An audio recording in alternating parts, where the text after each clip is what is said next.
Okay, thank you very much, Bitula. And let us turn to page 78. Page 78, the three principal aspects of the path. Page 78. Okay, this being the concluding day for this retreat. We're going to conclude with this, the short text on three principal aspects of the path, Lama Tsongkhapa. And now you know the significance of this text. Three important points identified: renunciation, bodhicitta, wisdom of emptiness, and that each one of them are again further explained on the basis of three themes: reason why to generate renunciation, and how to generate renunciation, what's the measure of having generate renunciation, so forth. So now reading this, see if it makes if it resonates more deeply and it is more beneficial for us. Okay. Together, the three principal aspects of the path by Lama Tsongkhapa. I bow down to the Venerable Lamas. As well as I am able, I will explain the essence of all the teachings of the Buddha, the path praised by the conqueror's children, entrance for those who desire liberation. Listen with a clear mind, you fortunate ones, who are not attached to the cyclic existence. Strive to make good use of leisure and opportunity, and direct your minds to the path that pleases the Buddhas.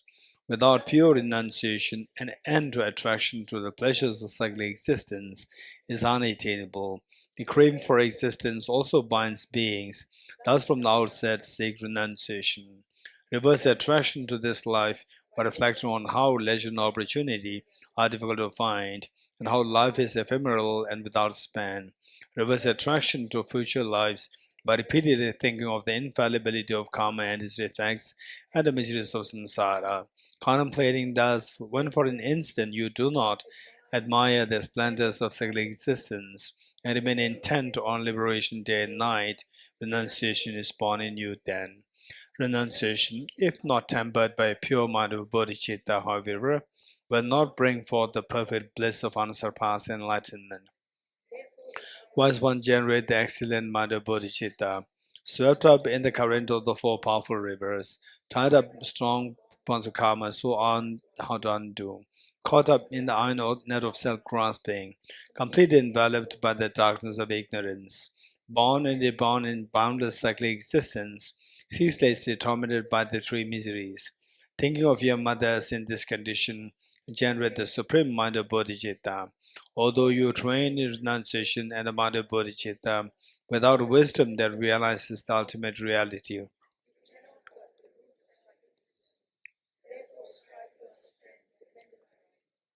one sees the infallible cause and effect of all phenomena in samsara and nirvana, and destroys all focuses of apprehension, has entered the path which pleases the Buddhas. Appearances are infallible, dependent and arising. Emptiness is understanding that is free of assertions.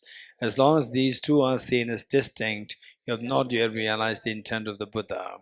When these two realizations are concurrent, where the mere sight of infallible dependent origination concurrently destroys all modes of grasping through definite discernment, at that time the analysis of the brown view is perfected.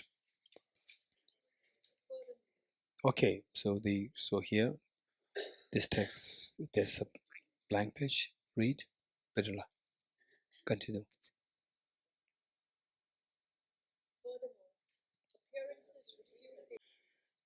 Okay, we'll turn to In Praise of Dependent Origination, which we learned yesterday. Because that we already learned it. See if now reading this makes more meaning and that we understand it more. Page 104. Page 104.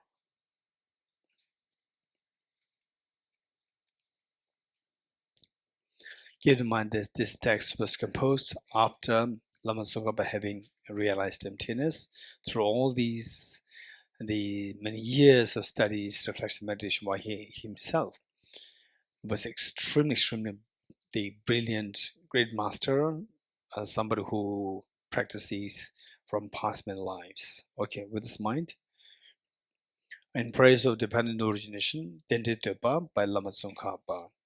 He who speaks on the basis of seeing, this makes him a knower and teacher unexcelled. I bow to you, O conqueror, you who sought dependent origination and taught it. Whatever degenerations there are in the world, the root of all these is ignorance. You taught that it is dependent origination, the seeing of which will undo this ignorance. So how can an intelligent person not comprehend that this path of dependent origination is the essential point of your teaching? This being so, who will find, O Savior, a more wonderful way to praise you than to praise you for having taught this origination through dependence? Whatsoever depends on conditions, that is devoid of intrinsic existence. What excellent instruction can there be more amazing than this proclamation? By grasping at it, the child is strengthened bondage to extreme views. For the wise, this very fact is the doorway to cut free from the net of elaborations. Since this teaching is not seen elsewhere, you alone are the teacher. The calling of fox a lion, for a Tirthika it would be a word of flattery. Wondrous teacher, wondrous refuge, wondrous speaker, wondrous savior, I pay homage to this teacher who taught well dependent origination. To help heal sentient beings, O benefactor, you have taught the peerless emptiness, the heart of the teaching. This way of dependent origination, those who perceive it as contradictory or as unestablished, how can they comprehend your system? For you, when one sees emptiness in terms of the meaning of dependent origination, then being devoid of intrinsic existence and possessing valid function do not contradict. Whereas when one sees the opposite, since there can be no function in emptiness, no emptiness in that what has function, one falls into a dreadful abyss you maintain. Therefore, in your teaching, seeing dependent origination is hailed, that too not as an utter non-existence, nor as an intrinsic existence. The non-contingent is like a sky flower, hence there is nothing that is not dependent. If things exist through the essence, their dependence on causes and conditions for the existence is a contradiction. Therefore, since no phenomena exists other than origination through dependence, no phenomena exists other than being devoid of intrinsic existence, you taught.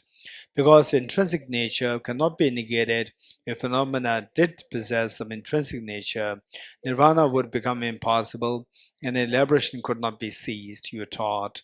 Therefore, who could challenge you? You who proclaim with lion's roar in the assembly of learned ones repeatedly that everything is utterly free of intrinsic nature, that there is no intrinsic existence at all, and that all functions as this arising in dependence on that, what need is there to say that these two converge without conflict? It is through the reason of dependent origination that one does not lean towards the extreme, that you, the Savior, having declared this excellently, is the source of your unexcelled speech. All of this is devoid of essence, and from this arises that effect. These two certainties complement each other with no contradiction at all. What is more amazing than this, what is more marvelous than this, if one praises you in this manner, is real praise, otherwise not.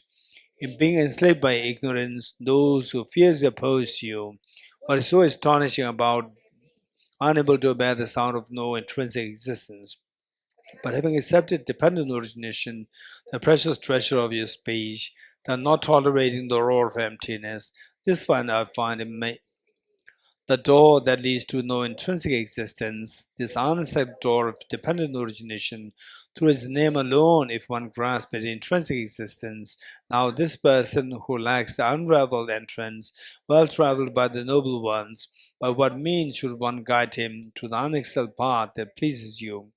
Intrinsic nature, uncreated and non-contingent, dependent origination, contingent and created. How can these two converge upon a single basis without contradiction? Therefore, whatever originates dependently, though might primordially free of intrinsic existence, appears as if it does possess intrinsic existence, so you taught all this to be illusion-like. Though through this very fact I understand well the statement that in what you have taught, those opponents who challenge you cannot find faults that accord with reason. Why is this so? Because by declaring these, chances for reification and denigration towards things seen and unseen are made more remote. Through this very path of dependent origination, the rationale for your speech being peerless, conviction arises in me also that your other words are valid too. You who speak excellently by seeing as it is, for those who train in your footsteps, all degenerations will come remote, for the more root of all faults will be undone. But those who turn away from your teaching, though they may struggle with hardship for a long time, faults increase evermore as if being called forth, for they make firm the view of self. Aha, when the wise comprehend the differences between these two, why would you not at that point revere you from the depths of their being? Let alone your numerous teachings, even in the meaning of a small part, those who find ascertainment in a cursory way, this brings supreme bliss to them as well. Alas, my mind was defeated by ignorance, though I've sought refuge for a long time, and such embodiment of excellence, I possess not a fraction of his qualities. Nonetheless, before the stream of this life flowing towards death has come to cease, that I've found slight faith in you, even this I think is fortunate. Among teachers, the teacher of dependent origination, amongst wisdom, the knowledge of dependent origination, you who are most excellent like the kings of the world, know this perfectly well, not others. All that you have taught proceeds by the way of dependent origination, that too is done for the sake of nirvana. You have no deeds that do not bring peace. How amazing your teaching is such, in whomsoever's ears it falls, they all attain peace. So who would not be honored to uphold your teaching? It overcomes all opposing challenges. It is free from contradictions. Latter parts, it grants fulfillment of being's two aims. For this system my joy increases evermore. For its sake you have given away again and again over countless eons, sometimes your body, at others your life, as well as your loving kin and resource of wealth. Seeing the qualities of this teaching pulls hard in your heart, just like that a hook does to a fish. Sad it is not to have heard it from you. The intensity of that sorrow does not let go of my mind, just like the mind of a mother constantly goes after her dear child. Here too, as I reflect on your words, I think blazing with the glory of noble marks and hallowed in a net of light rays, this teacher, in the voice of pristine melody, spoke thus in such a way. The instant such a reflection of the sage's form appears in my mind, it soothes me, just as moonbeams heal a fever's pain. This excellent system, most marvelous, some individuals who are not so learned have entangled it in utter confusion, just like the tangled balbaza grass. Seeing this situation, I strove with a multitude of efforts to follow after the learned ones and sought your intention again and again. At such times as I studied the numerous works of both our own middle way and other schools, my mind became tormented evermore, constantly by a network of doubts.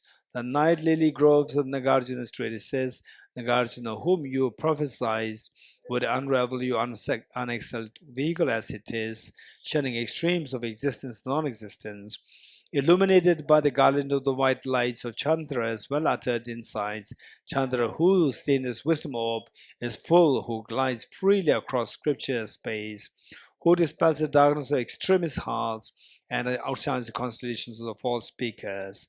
When through my teacher's kindness I saw this, my mind found rest at last. Of all your deeds, your speech is supreme. Within that too, it is this very speech. So the wise should remember the Buddha through this teaching of dependent origination. Following such a teacher and having become renunciate, having studied the conqueror's words not too poorly, this monk who strives in the yogic practices, such is the depth of his reference to the great seer. Since it is due to my teacher's kindness, I met with the teaching of the unexcelled teacher. I dedicate the virtues due towards the cause for all beings to be sustained by sublime spiritual mentors. May the teaching of this beneficent one till the world's end be unshaken by the winds of evil thoughts. May it always be met by innumerable beings who find conviction in the teacher by understanding the teaching's true nature. May I never falter even for an instant to uphold the excellent way of the sage, which illuminates the principle of dependent origination through all my births, even giving away my body and life. May I spend day and night carefully reflecting by what means can enhance his teaching, achieved by the Supreme Savior through strenuous efforts over countless eons. May I strive, as I strive in this with pure intention, may Brahma, Indra, and the world's guardians and protections unswervingly always assist me.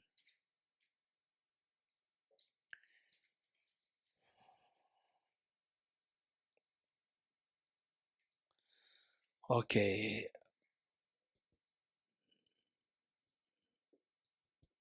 Okay, so this morning we will do the bodhicitta. We see that the first what we need to know is that the Buddha, after becoming enlightened under the Bodhi tree, he remained silent for 49 days. And then at the request of Brahma, Indra, the kings of God and goddesses, then he started to give the teachings. So these teachings all fall under three categories known as three turnings of Dharma. So the first turning, now you know, the first turning happened in the Sarnath, Varanasi, and what is the subject matter of the teaching? Four Noble Truths, and then the Four Noble Truths to existing truly, and who are the target audience? Vaibhashika, Sautrantika, very good. And second turn bit of Dharma happened where? Vultures Peak, Rajgir, Vultures Peak, and what was the subject matter? Emptiness. This means nothing exists the truly, and everything exists imputedly. And who's the target audience? Madhyamaka. Good. And the third noble of Dharma happened where? Vaishali. And what is the subject matter?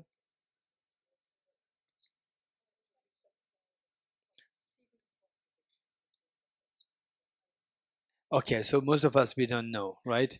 So this is Ashwin's question, right? What is the third noble of Dharma, the subject matter? And who is the target audience?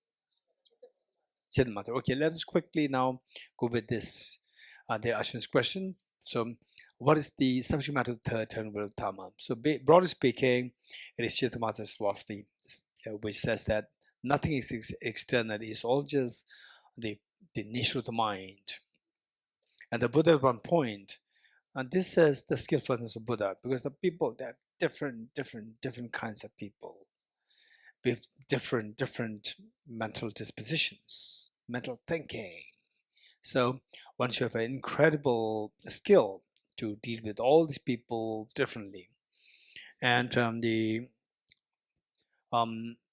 so to deal with the different people, at one point the Buddha taught that the our five aggregates, the five meaning, broadly speaking, the body and the mind.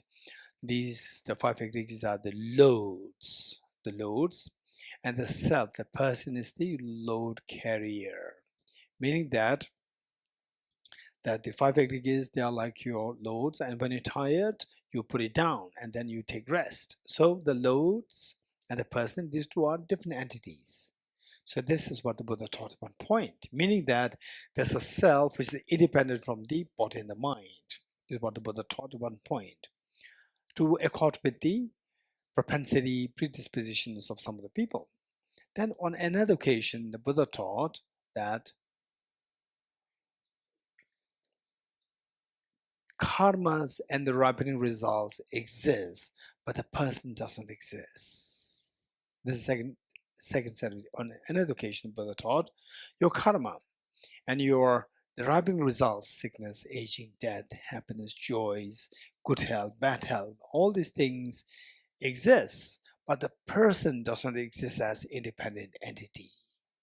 This is another teaching where the audience is more developed, the audience is more matured in their thinking, more sophisticated thinking, more mature than the first one. Then, yet on another occasion, the Buddha taught that all three worlds are your own mind, meaning that there's nothing external. It's purely your mind. All three worlds are your mind. Again, this is way more sophisticated than the first two teachings. So the audience is very sophisticated. Then finally, Buddha taught nothing exists truly, including the mind. Even the mind also does not exist truly. They exist, but they don't exist truly. So the Buddha taught the varying teachings, varying in subtlety. Okay, so in this connection, what we learned is that in first turn of the Dharma, Buddha taught the Four Noble Truths. Truths exist truly. In the second turn of Dharma, Buddha taught nothing exists truly. So with the first turn of Dharma, who's happy? Vaibhashika and South Trandaga, they're very happy they left. Then second, who are left now? Chittamatra and Madhyamagati too are left. Then second turn of Dhamma, Buddha taught nothing exists truly, and Madhyamagati, they were so happy, so they left. Now who's left? Chittamatra is left. So Chittamatra, they were a little confused because the intelligence is average, not as poor as Vaibhashika and South Trandaga, not as smart as Prasangya Madhyamaka. So they were confused. Because of this, then who was that Bodhisattva? Bodhisattva Pramad Samudgata. So he was high level.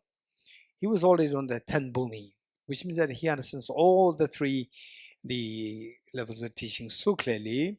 But he's seeing that the Chittamatas, they were confused. So on their behalf, he stood up, made presentations to Buddha, and then asked the Buddha, the Tathagata the Buddha, in the first terminal of Dhamma, you taught that the Four Noble Truths exist truly. In the second terminal of Dhamma, you taught that nothing exists truly. So if you leave this on the superficial level, on the surface level, there's obvious contradiction, given that the Buddha is the full awakened one. There should be no confusion.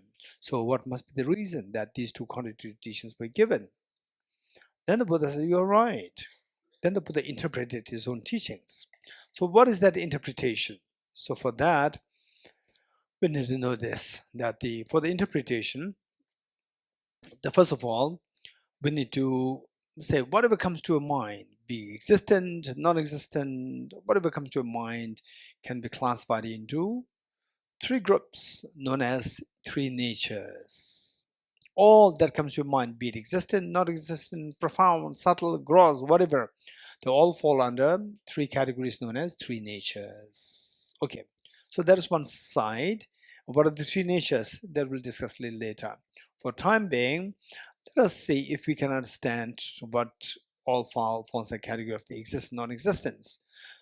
Just see if you agree with me. This is the skill that we learn how to, this is known as the taxonomy of the phenomena, how to classify the phenomena into two different groups.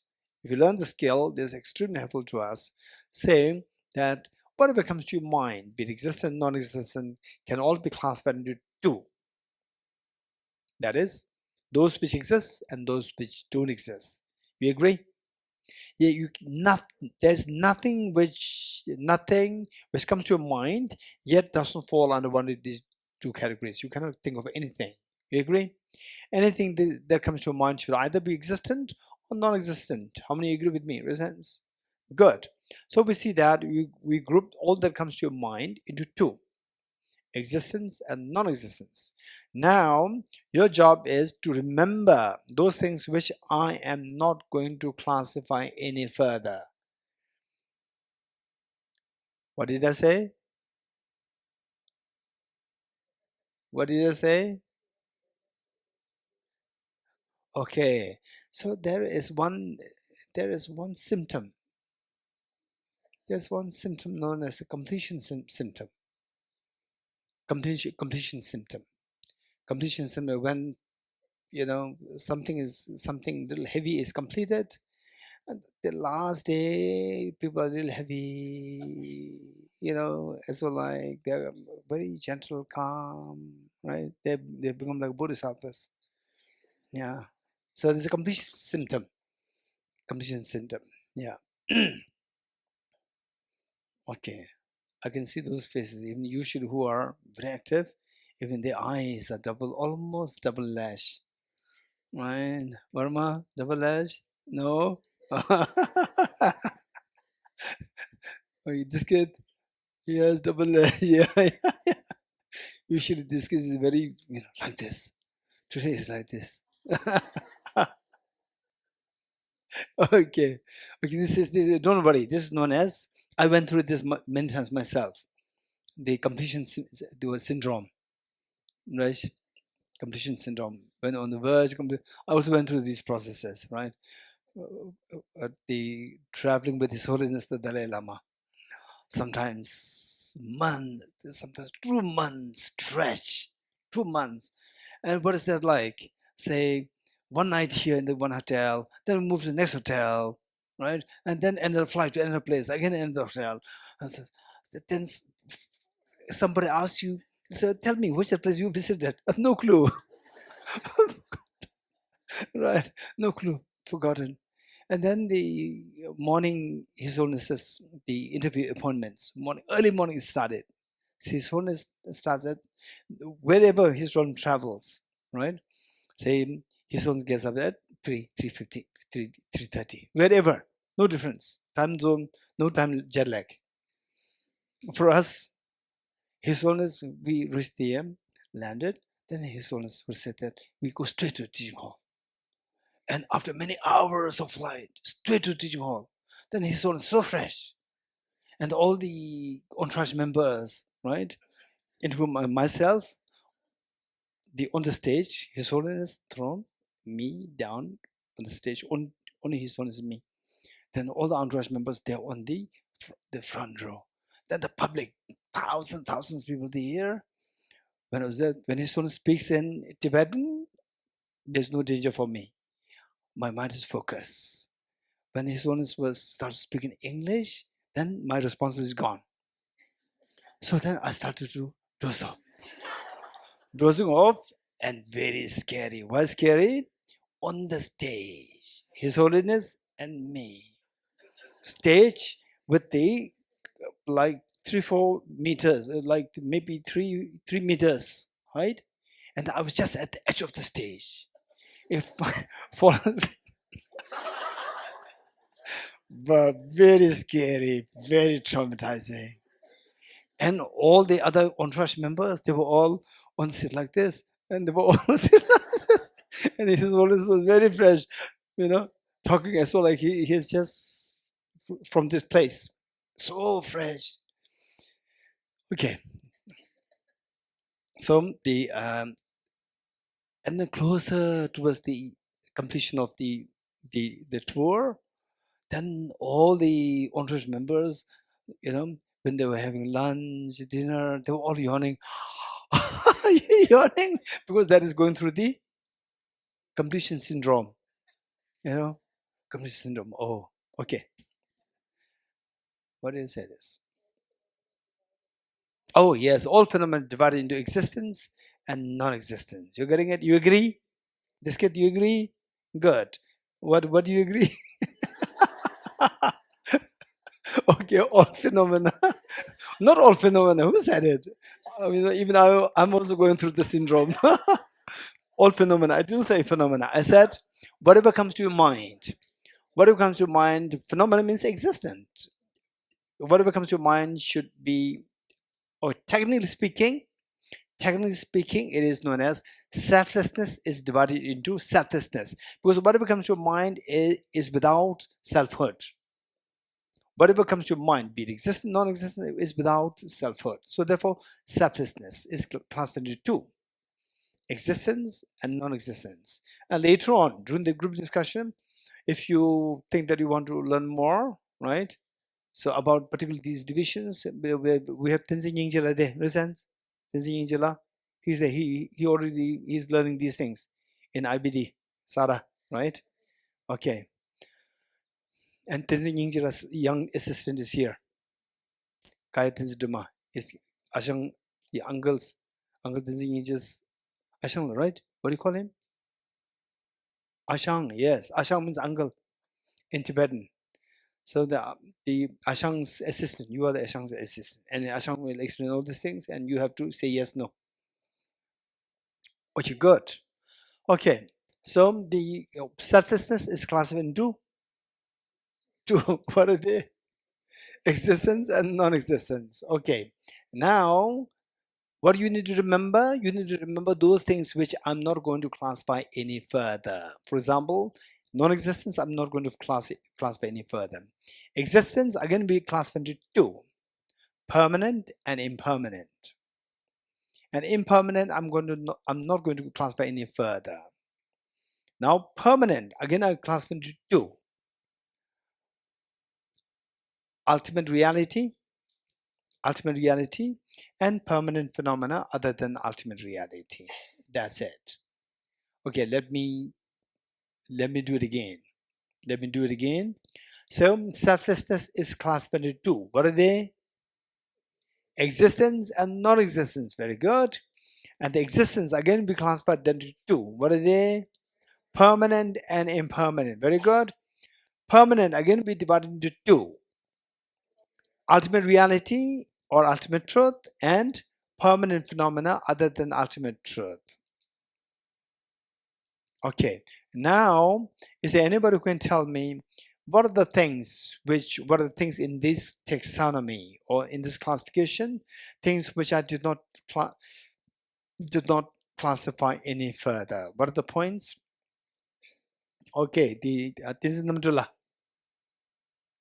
Yes, one is non-existent. Very good. Impermanent is very good. This is Sharullah. Yes. Ultimate reality, permanent phenomena other than ultimate reality. Four. These four. You're getting it? Number one, non-existence. Number two, impermanent phenomena. Number three, ultimate reality. Number four, permanent phenomena other than ultimate reality. So these are the four things. Remember, four things. Now, where to go next? I'll tell you. Okay, what are the four things that I asked you to remember? Non-existence, impermanent phenomena, ultimate reality, permanent phenomena other than ultimate reality. Four. On the other hand, we had the set of three natures. We talked about three natures, right? Three natures. What are the three natures? First, note them down. Three natures: imputed nature, imputed nature. Number two, other powered nature. Number one, imputed nature. Number two, other powered nature. Number three, thoroughly established nature. Thoroughly established nature. Number one, imputed nature. Number two, other powered nature. Number three, thoroughly established nature. Okay. Okay, now I'll quickly explain these three natures, and then we will correlate the two. We'll match the two sets, a set of three and a set of four. Okay, first tell me what is under the set of three? What are the three? Imputed nature, other powered nature, and thoroughly established nature. Very good. And a set of four: non-existence, impermanent phenomena, ultimate reality, and permanent phenomena other than ultimate reality. Okay, good. Okay, so we have two sets: set of three on my right hand and set of four on my left hand. So first, let's work on the set of three. Meaning of each of these 3 points. What is the first one? Imputed nature. Imputed nature meaning that things which don't exist. They say what do you call it? Okay, which exists things which are imputed by your mind, things which are projected by your mind, things or whatever, that which is imputed by your mind, okay, that which is imputed by your mind versus as opposed to true existence. Imputed by your mind means not true. So the opposite of that which is imputed by mind is true existence. Good. So imputed nature is that which is imputed by your mind, not truly existing. Next, what is next?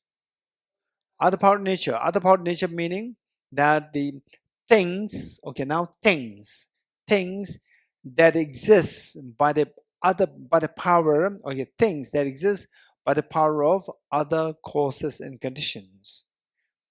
Things that exist by the power of other causes and conditions, other powered nature.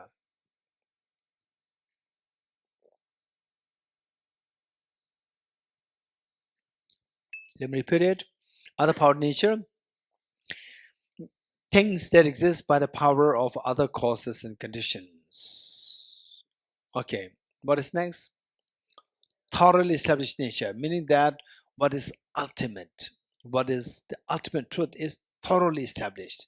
It's not just partly established or meta imputed established. No, it's thoroughly established nature, ultimate truth. Okay, done. And the other side we know, the set of four we know.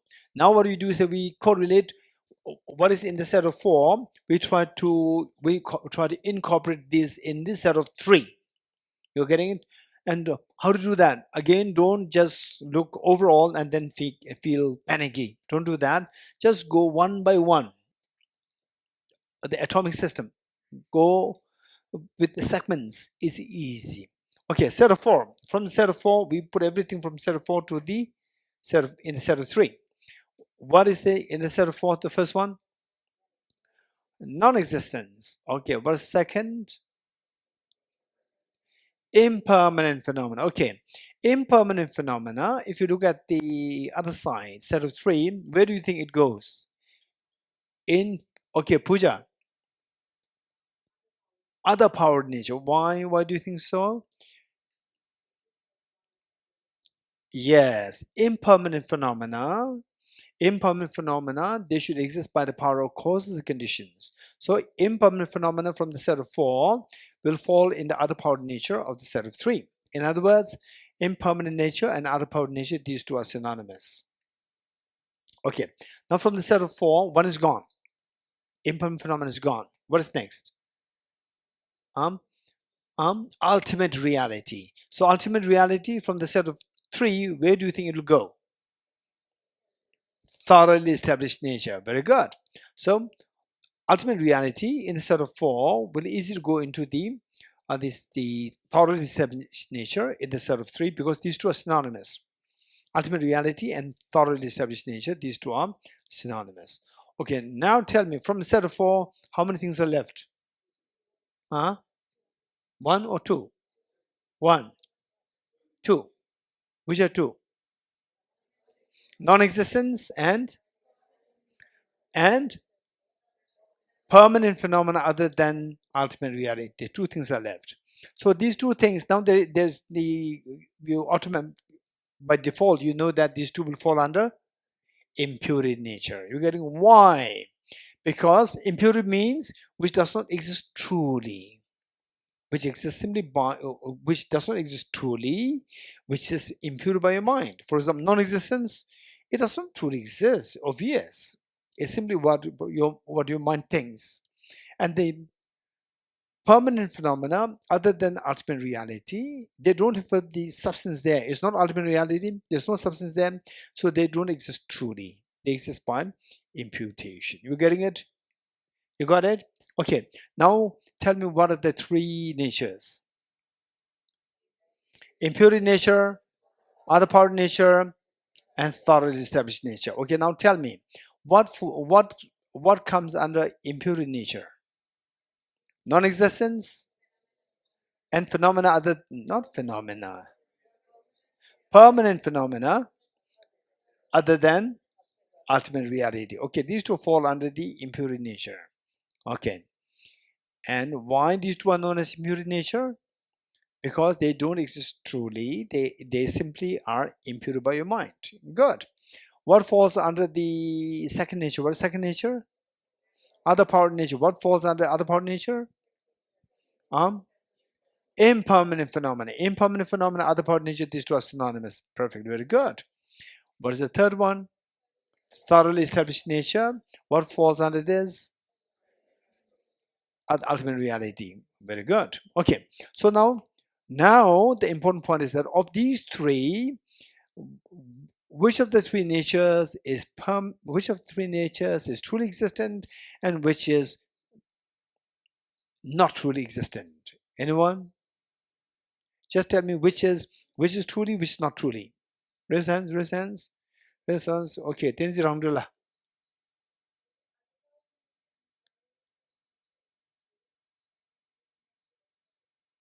Okay, how many you agree with Tenzin Alhamdulillah? Raise hands. Very good. Okay, so other power nature and thoroughly established nature exists truly, and impure nature does not exist truly. Okay, how many you may not fully understand what it said, but at least you can say you can mimic, or you can just the what mimic, copy what I said. In a sense that the word other power nature and the thoroughly established nature exists truly, and impure nature does not exist truly. Resents? It makes some sense. Resents? Good. So now, going back to Ashwin's question, why the Buddha, the question was asked to Buddha by Bodhisattva Pramada Samudgata. In the first 10 Noble of Dharma, the Buddha taught that the Four Noble Truths exist truly.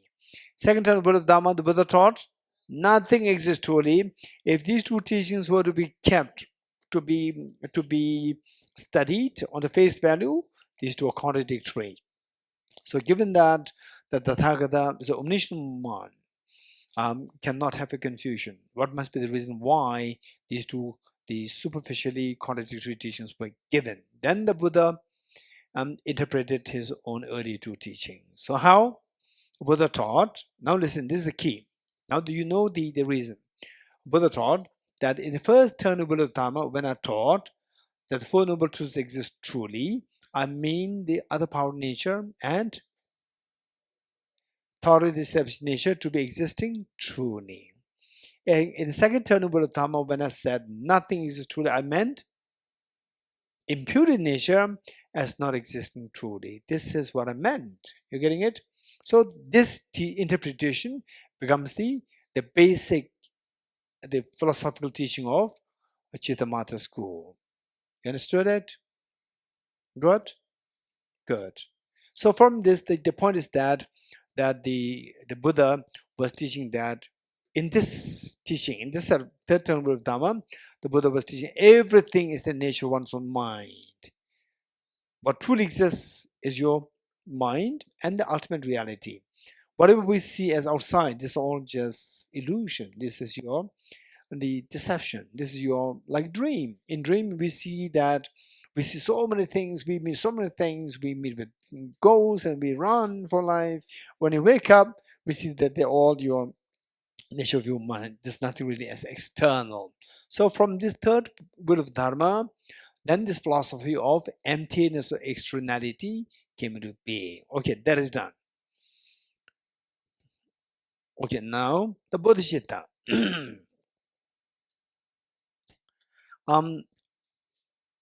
Yes, say it again.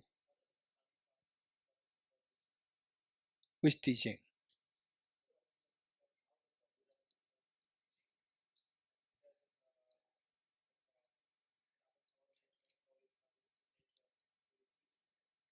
Okay, so the Prasangika, what would the Prasangika say? Prasangika say that first ten will of Dharma, where the Buddha taught Four Noble Truths exist truly, it is just for to benefit the Vaibhashika and South Transcendental. This is not what the Buddha actually meant. Third will of Dharma, where the Buddha taught that the thoroughly established nature and the what? Other part of nature existing truly is just to make the Chittamatra happy. It's not the reality. Yeah, good. And if you want to know more, you have to study. All the detailed explanations are given here. All the details. The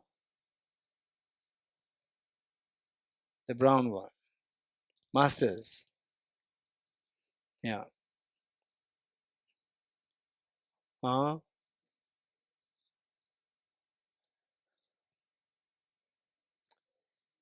Must 5 years. Okay, the brochures are all there, but don't be lazy. The brochures are all lying behind the behind Tinzilla, right? Pick up from there. Don't ask me 1 year, 5 year. Pick up there. It's very ready, right?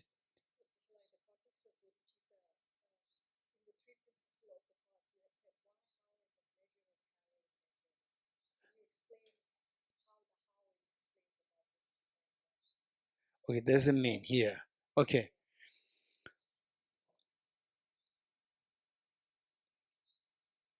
Okay.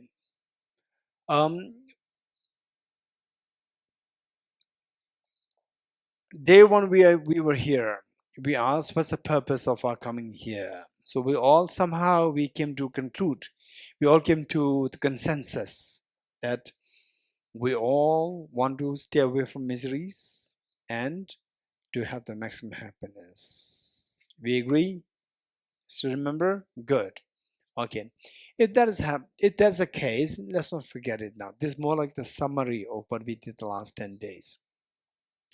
If that is in a way, what we are saying is that I want to change my state, mental state, from unhappiness to the infinite happiness. Change. You agree? Yes. So the change the mental state. This is what we are seeking. If you want to change the state, then what should we do? We should ye dharma hetu prabhava. What should we do? Change the causes. Change the causes. Okay. For that, what is the cause of the unhappiness?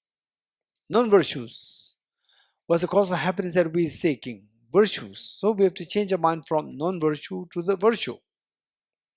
This is one thing that we need to remember. You don't expect miracles. This is reality. We have to change our mind. If you want to change your unhappy state mind to the happy mind, you have to change the causes of the unhappiness to the cause of the happiness. And what causes the unhappiness? What causes the happiness? The non-virtues are the cause of the unhappiness, and the virtues are the cause of the happiness. So we have to change from non-virtue to the virtue. This is the reason. Now, how to change from the non-virtue to the virtue? The Buddha taught, commit no evils. Commit no evils. Don't do bad things. Accumulate as great wealth of virtues as possible. You don't want suffering? Commit no evils. If you don't want suffering, commit no evils. If you want happiness, accumulate as great wealth of virtues as possible. And how to do that? How to do that? Tame your mind. It's all your mind which does it. The mind which commits evils. The minds which can do virtues. Tame your mind to stop doing evils and to embrace the virtues. Tame your mind. The next question is, how to tame the mind? Getting it? Okay. How to tame the mind? Okay. How many of you, let's say the gadget, oh no, this is so bad. I wasted 3 hours today, 4 hours today, right? Oh no. And then you have the homework or deadlines, assignments, and so forth, and you cannot do that, right? And you regret, oh, I lost 3 hours. You should with the assignment. After 1 hour, I feel tired. I said, oh, I've done so much. With 3 hours, I didn't say anything. It just slipped, right? With when 1 hour finished, as well, I feel that I've done so many things. When 3 hours in waste, I don't feel anything, right? With 1 hour, oh, I need rest. With 3 hours, still you're not resting, right? You want to go for the 4th hour, 5th hour, 6th hour? Jigme, yes? Because of the reason. Yes, true? Okay. Right. Okay. And meditation? 5 minutes? Right. And then like this. 5 minutes, right? For TikTok and these things, right? 1 hour, you don't need water. 2 hours, you don't need stretch. No, stretching is waste of time. Because this is very important, right? Okay. So the point is that we have to change our attitude. How to change it? This question. How to change it? This question. So to change, say what really needs to be changed is that, let's say that the how many you are fascinated when somebody says, "What a stupid boy! What a stupid girl!" Right? And then, hey, what happened? For this girl, it's like day one. She's so active and so happy. Huh? Okay. They said that somebody says, "You stupid boy, you stupid girl," and some people they don't mind. Wow. And whereas we feel hurt, right? And then when you see somebody else not what minding, not minding somebody else telling you that you stupid boy, right? Wow, so calm, so composed, and you really admire. Does it happen to you sometimes? No? Remember, you don't admire those people who don't mind, who don't mind, who don't mind somebody saying that you stupid boy, stupid girl, right? So those people who could stand without minding it, you admire them or not admire them? You admire them, right? Because we cannot do that. And if you can do that, this would be incredible great success. You agree? Wow, that's amazing. So it was once when I was in class 11. I must be age 17 or 18. Class 11, that one of my seniors, who was usually a very quiet boy, and during the on the boys meeting, he stood up. He's a very quiet boy otherwise, 1 year senior to me, and he said something very confidently, and that's a great degree of no nervousness. Usually, we young people, when they stand up in public for the first time, is a little nervous. There's no nervousness there. He's so confident, composed, and I was so fascinated when he stood up in public for the first time. Words are not coming from my mouth, right? And then my body is shivering like this. But he's standing up first time, but very composed. How come? I profound admire. Profound admire. Then later on, I got a sense that he has something very, say, the truth. He has the message of truth to share that gave him the confidence, conviction. This was what I felt. I didn't okay. So in public, when you talk something, don't talk rubbish. Talk something very sensible. Then your confidence will build up. This was the feeling that I got when I was just 17, 18. Okay, so the point is that what I'm saying is that it's all about the mental state. You're getting it? Same. Some people, you hear the loss, you hear the news of the loss of near and dear ones and so forth, and you feel so low, you become sick, then everybody's worried about you. And some people, they become even more strong. Okay, now if I become sick, then all my family members, they'll have second problem. First, the pain of the lost one, having lost somebody. Now the pain of seeing that another person is become sick. You are giving extra burden to the family members. I should not do that. I remain strong. I should not make extra burden to them. I should be the one to remove the burden. My family members should remain strong. So there are two different thinkings. You're getting it. So what makes the difference in the cognitive thinking? You're getting it. The change should be on the cognitive thinking. Cognitive thinking. Okay. So now, because we don't have much time, I like to do a little rush. Let's say that when you feel unhappy, when you feel happy, what is really happening is in your mental state. Do you agree?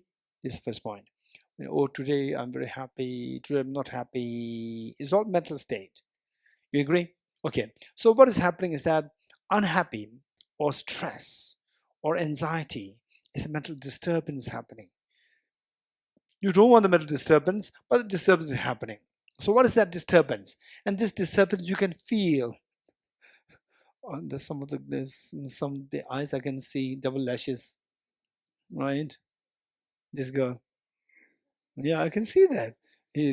So look, this girl, Dawa, right? Not only this, there are many of us. I can see that, right? You have the double lash already, and you said you have double lashes. No. So this is nothing. This is what? Completion syndrome. I don't worry. It's fine. Okay. So mental disturbance.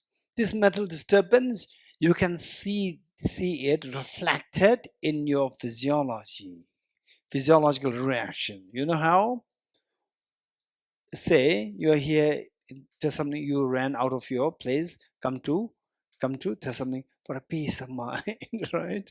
And then your nasty neighbor also comes for peace of mind. For nasty neighbor, you're the nasty neighbor, right? And you think the other one's nasty neighbor. Oh, I want to stay away from nasty neighbor to something 10-day retreat, peaceful. And the what you call it, nasty neighbor comes by, right?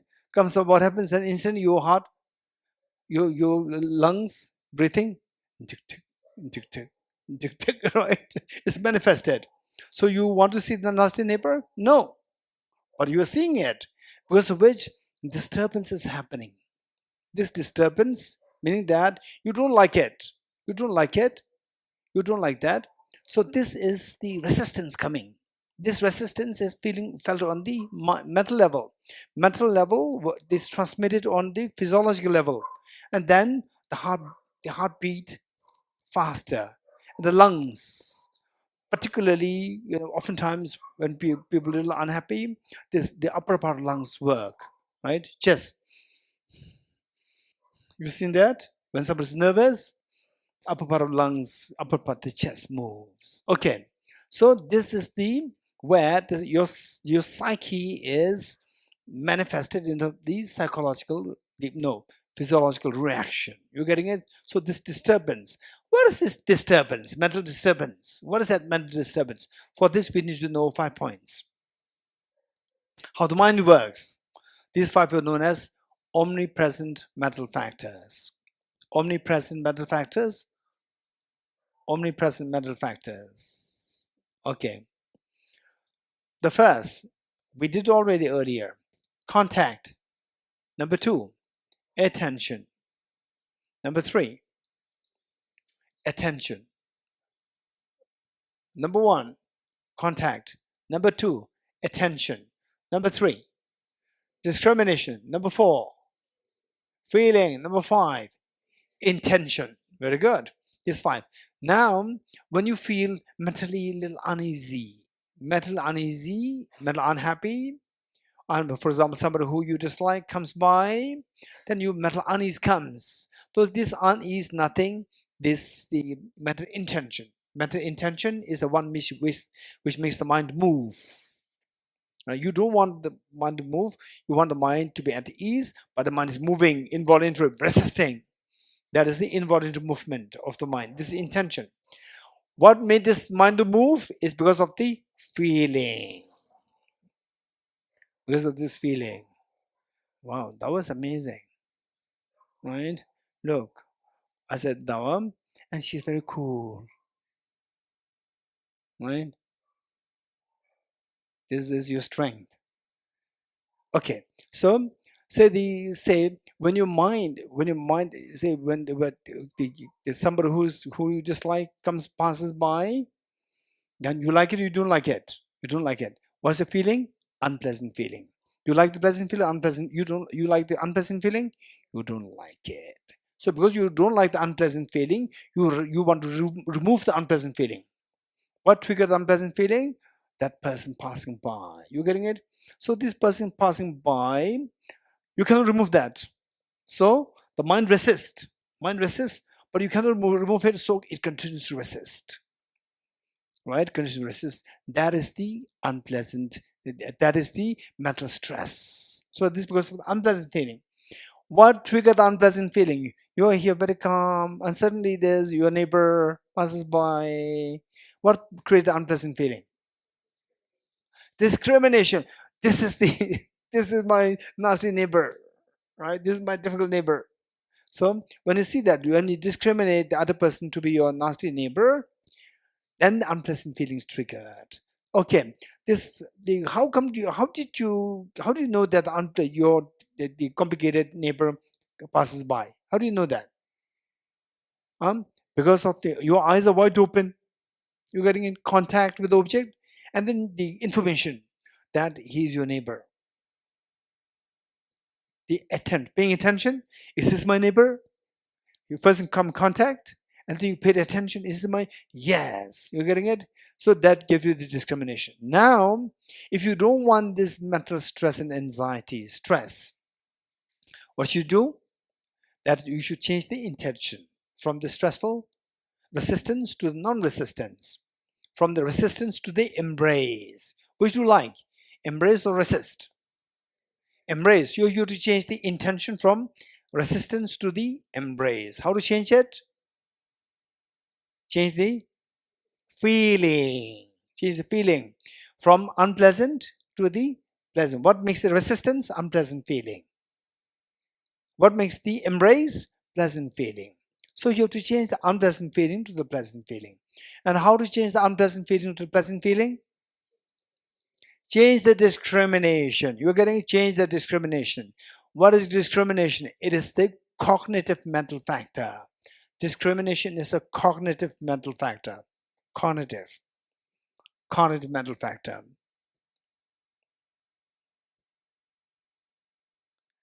Discrimination is a cognitive mental factor. So you have to change the discrimination. How to change the discrimination? By changing the contact and the attention. These two, right? How to change the contact and attention? You will need to have lot of information, not only small information, little information, right? Little information, small information will easily trigger the wrong discrimination. But this easily trigger the unpleasant feeling, will easily trigger the stressful mental intention. You're getting it? So the discrimination must be made vast and profound. Study more. You have a vast information. Study deeper. You have a profound information. Profound information and vast information will make you, like, for example, say, if your salary is, let's say, if your salary is, let's say at the 1,000 US dollars per month, and if you lose $200, is big loss or okay? Your salary is only 1,000 US dollars, and if you lose, somehow you lost $200, is okay or is a big loss? It's a big loss, because house rent $500, food $200 or $300. How much left? $200. 200 lost. So you're left with nothing. You're getting it. In the same, if there's somebody's birthday, you have to carry some cake, cheesecake. You have no money to buy cheesecake. Don't say okay. It's not okay. It's big loss. You're getting it. But if you earn monthly, if you earn $1 million, you lose $200. Is it big loss or nothing? It's nothing. You're getting it? So therefore, say if your knowledge is vast, your mind cannot be stirred easily. Because small things, the things that happen to you, they're very small. Whereas if your knowledge is so less, then whatever the bad things happen to you, it seems so big, huge. You're getting it? So therefore, to have a vast knowledge is very important. And for example, somebody says that that I'm looking for a person of a job, and I'm looking for a person for this position. A person should be so good in, let's say, the communication skills, right? And the candidates come. Candidates say, I'm very good in communication skill, and tell me, prove that, right? So when the person comes, I say, why did you come here? You're getting it. This is my skill. Hey, Now I can say that you're in the completion syndrome, right? The earlier days, when I say something else, you just laugh. No, no laugh. What happened? Okay, what is sad? What is sad is that you are offering a job to somebody. You are interviewing the person. You're getting it? What is that job? It requires a great skill in communication, PR, public relation, communication skill. And the person said, the interviewee who comes said that I have a great communication skill with the public, right? And then you tell me, just prove how you have the skill. And then he says, right, okay, so tell me, I come to your office and you are to receive me. So what is your communication skill? So I come to your office. So how would you receive me? He said, what for you come here? Why do you come here? Don't you know that this is the break time? It's a break time. You came, why did you come at the break time? To disturb us. This is what I will tell. Is it good communication skill? No, you're getting it. This is not. So therefore, or in some cases, they say that so that person failed. Now second person comes, right? Second person comes. So how are you going to receive somebody if a visitor comes? And the second person says that person comes, and the person says, okay, what can I do for you? I want to go to library. Library is on the fourth floor. Right? And not showing where the library is, how to go there. No, it's on the fourth floor. Right? And floors, there's no floor written, 1, 2, 3, nothing written. Right? You go and suddenly you on the second floor, you're lost. Whether it's second floor, third floor, you're not sure. And there's something says fourth floor. Right? So this is again a failure. So there, say within your, let's say that the information, there are some which are very sophisticated, extremely profound, some very shallow, very gross. You're getting it?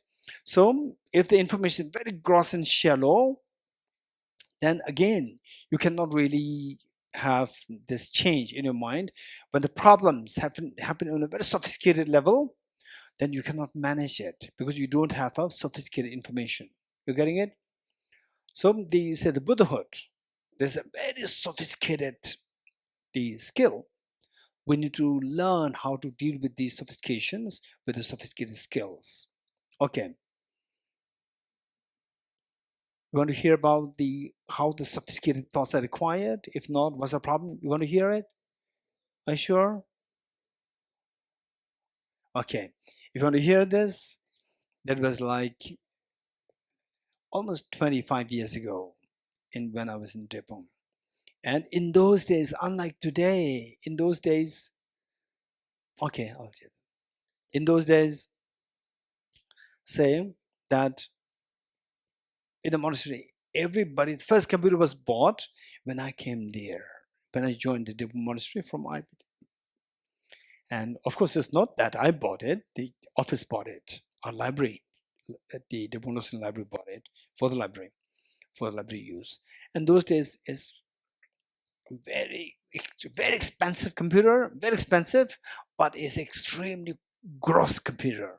In those days, the first computer, very expensive, but not sophisticated as today's. Your hand like this, computer hangs instantly. And the motherboard, how many you know the motherboard? Yes, the IT stuff, you know that motherboard. Instantly, motherboard burns. Again, you have to take another 2 days to fix it.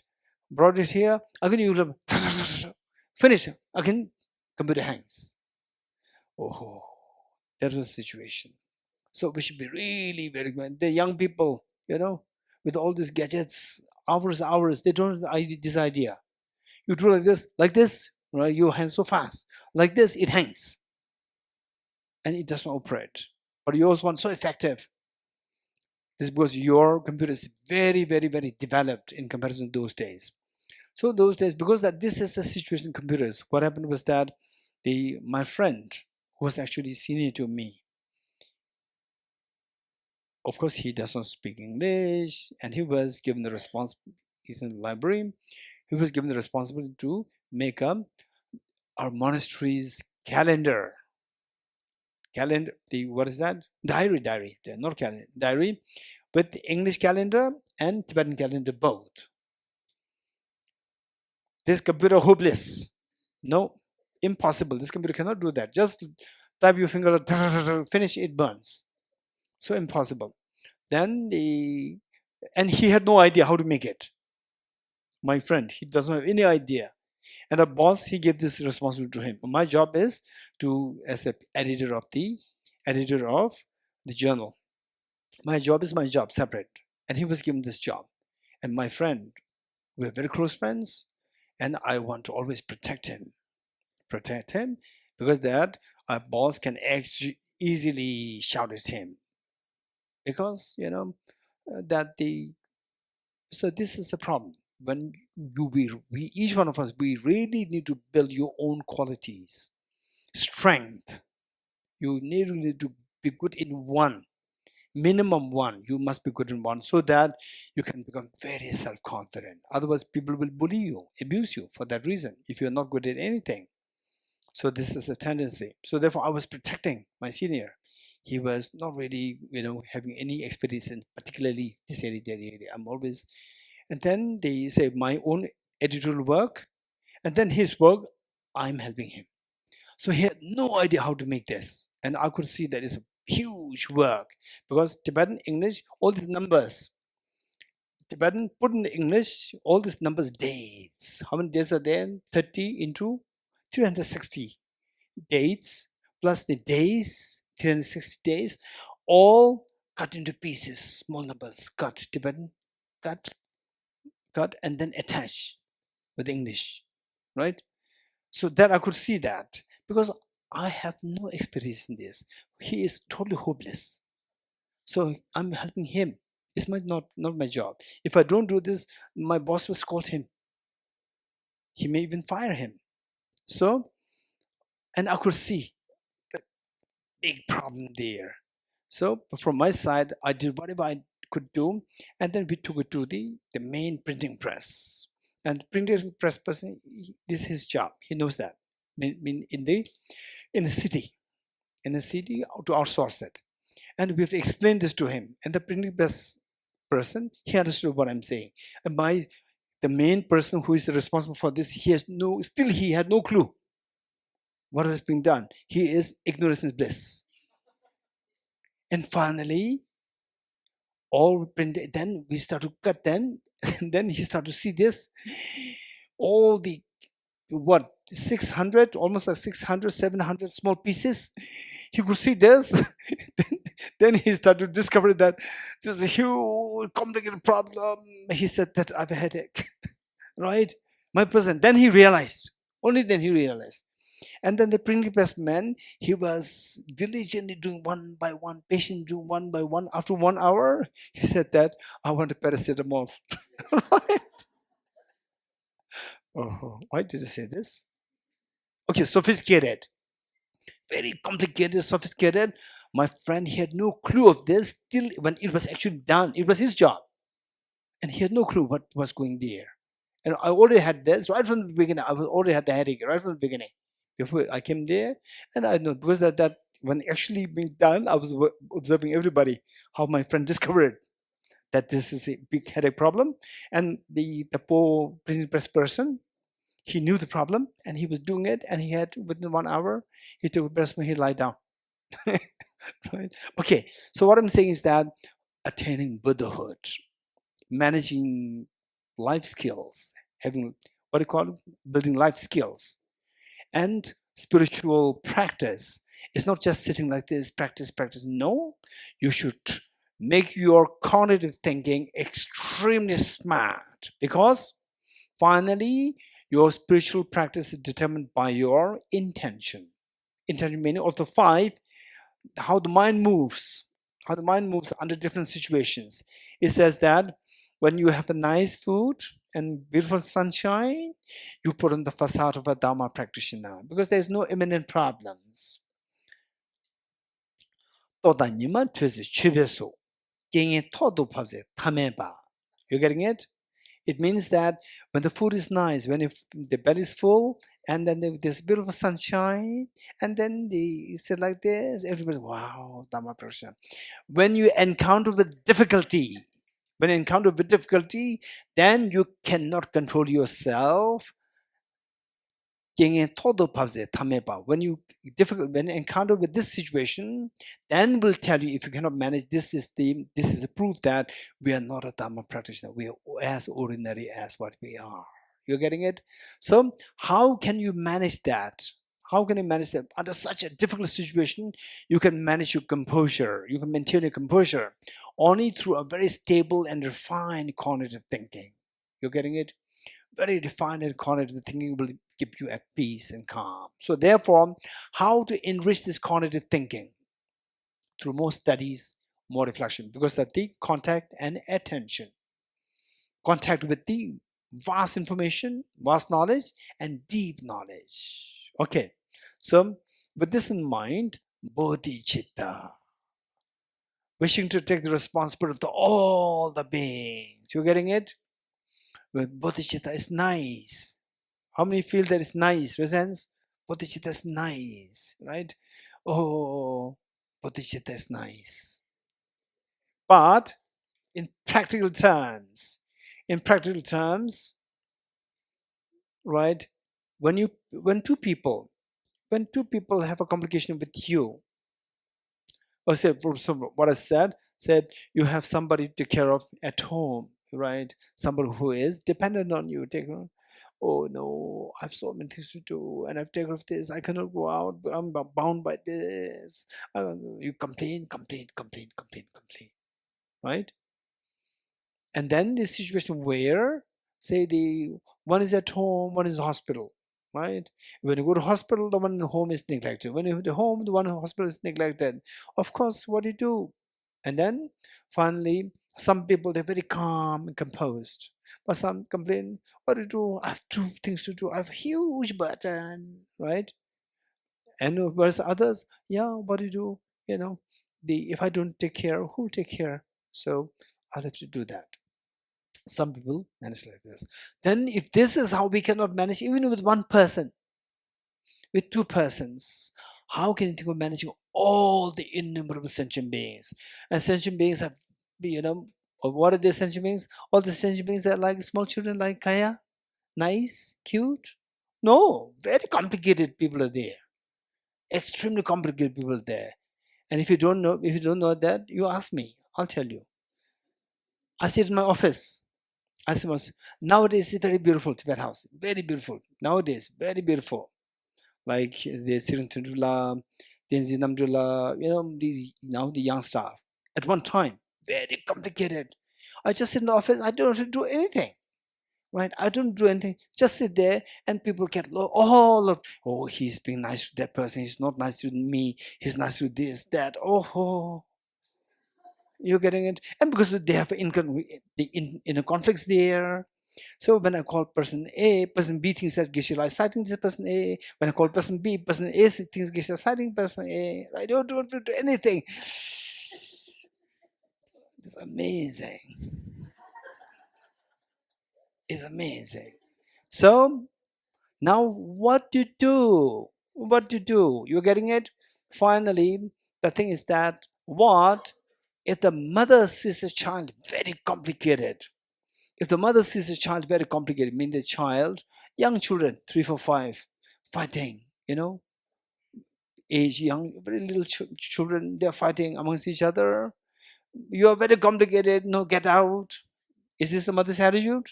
No, no matter how complicated the child is, mother will embrace the children. You're getting it? This is amazing. So we have to learn from the mothers. We have to learn from the mothers. How the mothers, wow, this is amazing. Okay. So with this in mind, bodhicitta, however complicated the people, however numerous the number of the people, the sentient beings, infinite beings, the point is that if you can cultivate a feeling of like yourself as the mother and all others like children, then the problem is solved. Mother, not the mother. a responsible mother, very loving, responsible mother, competent mother, then however numerous the children, the number of children are, no issue, all problems can be solved. You will not be disturbed, and people, the beings are benefited continuously. How to make it happen? So for that, the thing is that very complicated situations, mental disturbance happen on the intention level. That disturbance should not happen. How to make sure that that disturbance doesn't happen is by taking care of, huh? By taking care of the feeling, right? Unpleasant feeling should not come. Don't let the unpleasant feeling to come. No matter what situation you encounter with, unpleasant feeling should not come. When the unpleasant feeling doesn't come, then your mind will not be disturbed, right? Unpleasant should not come. How to make sure that your unpleasant feeling doesn't come? Your feeling is always pleasant. Then Shamba? By changing the discrimination. Make sure that the discrimination, the vast number of people, right? Then the knowledge should be vast. Very complicated, the knowledge should be sophisticated, deep, profound. You're getting it? So therefore, following the Bodhisattva path is not just like sitting, meditating, breathing, meditating, breathing. This is not the Bodhisattva path. You're getting it? Bodhisattva path. So for this, you have to do the practice, meditation, plus in action, plus widen your knowledge, deepen in knowledge. Deepen knowledge so that your practice will become extremely profound and vast. You're getting it? Okay. So with this in mind, what we can do is we do one thing. Say it's already 10:36. Instead of 11:30, we'll come back at 11. You can just have a cup of tea. At 11 we'll come back because the next session we have only 1.5 to 1 hour. We make it extra 15 minutes or 20 minutes extra. 1 hour, 20 minutes, so that we have the Bodhisattva to cover and also the emptiness of the mind to cover and some question answers to do here. All these questions are here. You're getting it? I don't know. The Bodhisattva will do it very quickly. I'll not do all the steps. Okay. Teata Om Gate Gate Paragate Parasam Gate Bodhi Swaha Tyata Om Gate Gate Paragate Parasam Gate Bodhi Swaha Tyata Om Gate Gate Paragate Parasam Gate Bodhi Swaha.